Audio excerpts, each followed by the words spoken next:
reality. It's the same story, just a different name. Hi, my name is Hannah Yelly, and welcome to the book trailer for The Hate You Give, a young adult fiction novel written by Angie Thomas, published in 2017. Throughout the story, the main character, Star Carter, encounters many themes surrounding race and racial discrimination. As a child, you're supposed to be hanging out with friends, not worried about what the future holds for someone of your skin complexion.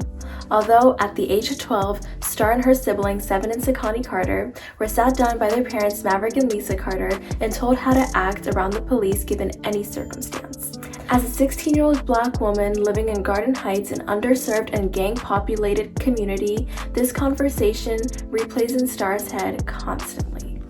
As the book starts, Star attends a neighborhood spring break party with her friend Kenya, and she feels a little judged because she goes to a private school in a rich neighborhood called Williamson Prep, and she feels that people will judge her as someone who is ashamed of where she comes from. However, as the night goes on, she meets up with her childhood friend Khalil, and all of a sudden gunshots sound out.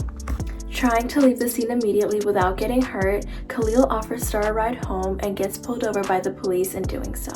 After the police officer walks away from Khalil's bar after searching for drugs, Khalil opens the door to check on Star, resulting in him getting shot because he moved when he wasn't supposed to. During this encounter, Star realizes that Khalil was never given the tug of what not to do when getting pulled over by a police officer because Khalil was doing everything Star was told not to do.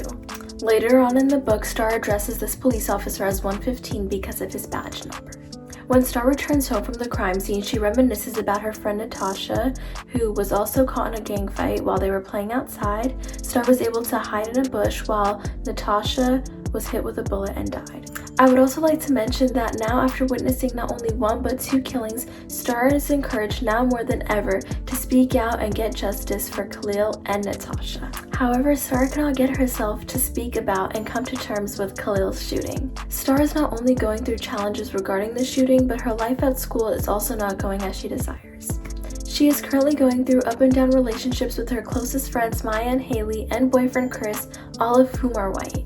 Moving on, days before Khalil's funeral, Star tells her maternal uncle, Carlos, that she doesn't feel like she deserves to go to Khalil's funeral. Although the guilt Star carries plays a crucial role later on in the story because it motivates her to speak out for Khalil and seek justice for him. Moreover, during a family dinner, gunshots sound out and interrupt Star and her family, causing them to duck and hide. While hiding, they see that on the TV, the news is discussing Khalil's shooting. And it also mentions that the police department will not be arresting police officer 115 at the moment. They also mention that the police spoke with a witness. The witness was Star, however, that information was not disclosed to the public. After having time to gather what has been going on in her life, Star decides to testify in a grand jury to see whether Officer 115 is guilty or not. Will Star and the community she represents get justice for Khalil and other black individuals that were wrongly killed by the police, or will Officer 115 continue his life as a privileged white male? To find this out, I guess you'll have to read The Hate You Give. Before I close off, I would also like to mention that police brutality and gang violence play a major role in the lives of black children because, after all, they hate you give little infants everybody.